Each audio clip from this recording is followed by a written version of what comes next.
So what if your GPA is 3.1?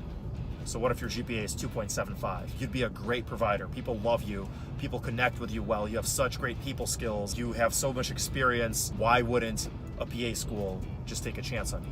Hey guys, my name is Boris. I'm a board certified physician assistant. And the title of today's video is going to be, will PA school take a chance on you? Let's say you're not the most competitive applicant. You know, maybe your GPA is okay, but it's not great. Maybe you have a decent amount of hours, maybe even have like 10,000. You've been working in the field for a long time, but you know, your grades aren't solid, or for whatever reason, you're just not terribly competitive. You're below average in some category that's important. Usually it's grades. It's almost always GPA.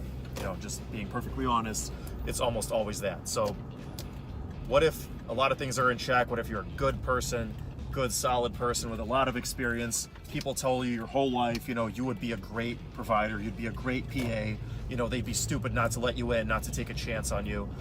You know, so what if your GPA is 3.1? So what if your GPA is 2.75?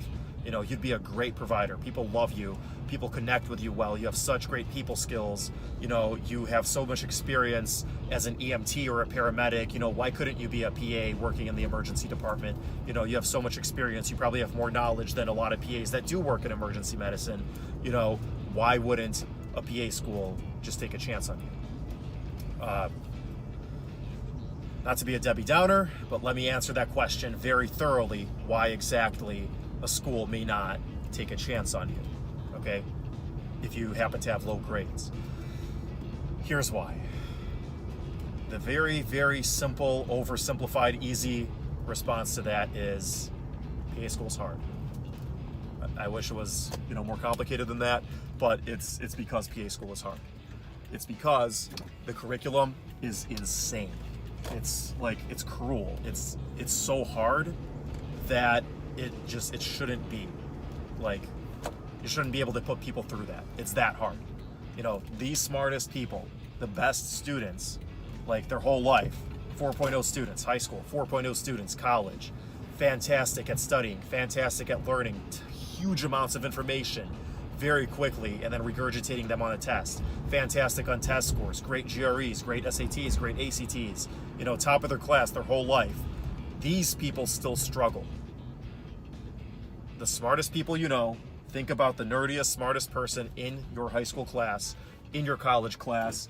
Maybe you made fun of them, maybe you didn't, I don't know.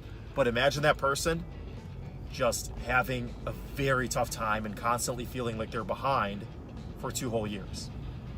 Every day for 2 whole years, studying 7 days a week, 40, 50, 60, 70, 80 hours a week, and still feeling like they're constantly behind.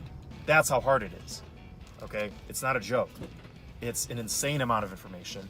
It's an education that should take, you know, 3, 4 years, but it takes 2. It takes 2.5. And that's part of the appeal of the PA program is you get to be done faster. You get to practice medicine faster. The cost of that is an insanely, unfairly, ridiculously difficult program, particularly in the didactic year when you're doing all the actual class time, okay? So that's why PA schools in particular require a very, very, very high undergraduate GPA, not because they're mean, not because they don't like you, not because you're not a good person, not because they don't want to take a chance on you. It's because if, let's say they take a chance on you and you get in, and you fail. You fail out the first semester. You fail out after 2 semesters of didactic year. Who is that helping? Is that helping you? No. You just wasted a ton of time, a ton of money, a ton of hope for the future, all this like energy that you put in financially, physically, mentally, spiritually, emotionally, hoping, thinking like, oh man, I got in, I'm gonna be a PA, I'm gonna have this amazing career, and then boom, it's all taken away because you got a C+. You know, most PA schools require a 3.0 GPA. Most PA schools require a B or better in every single class. So, boom, you got a 79%. You're out. You're done. All that money you paid, all that preparation you did, all that, you know, hope and energy that I just talked about, gone. It doesn't matter because the standards are the standards, and the standards are high because you literally have lives at your, not like disposal, but like in your hands, you know? You have to know this stuff. You have to know an insane amount of information very quickly and be able to pull it out at a moment's notice when you see something, when you see a patient.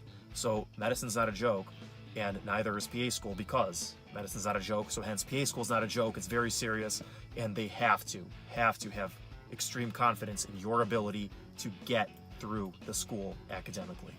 Okay?